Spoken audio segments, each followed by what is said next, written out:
2,72,000 टंकार नकली नोट जबत नकली नोट दे जिनिस किणवा बेले मुख्य अभियुक्त गिरफ राज्य और राज्य बाहर मध्य नकली नोट कारबार करुले नकली नोट पर पूर्व रिमांड नहीं विजयनगरम पुलिस मुख्य अभियुक्त घर 2,72,000 टंकार नकली नोट पुलिस जबत कर भद्रक ग्रामांचल थाना अंचल आसी एमती घटना अन्य 2 जन को गिरफ कर पूर्वर नकली नोट कारबार घटना गिरफ जड़े युवकों बयान आधार में पुलिस जाजपुर जिला दशरथपुर थाना अंचल मुख्य अभियुक्त चंद्रमणि बल को गिरफ करथिला।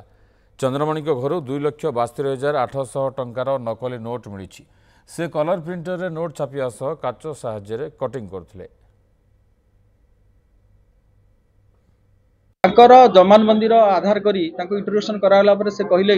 जे से एक केसर मुख्य आसामी अच्छा जाजपुर जिलार चंद्रमणि बड़ बोली ना हूँ चंदन जी तार मुख्य सहयोगी से टंका प्रिंट करके तेणु से अनुसार काली आमर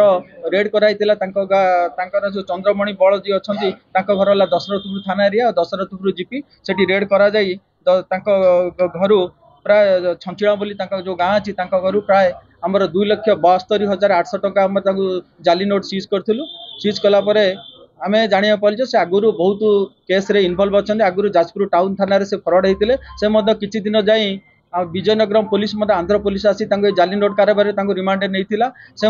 आमर कालियापाणी थाना केस रे फरड होते आहरी सी वांटेड अच्छा गोटे वारंट रे वांटेड अच्छा आमर बालेश्वर जिला नीलगिरी थाना गोटे ये जो जाली नोट केस रे से माने वांटेड अच्छा तेणु से यही जाली नोट कारबार से पूरा मुख्य आसामी आ से प्राय बहुत दिन कारबार कर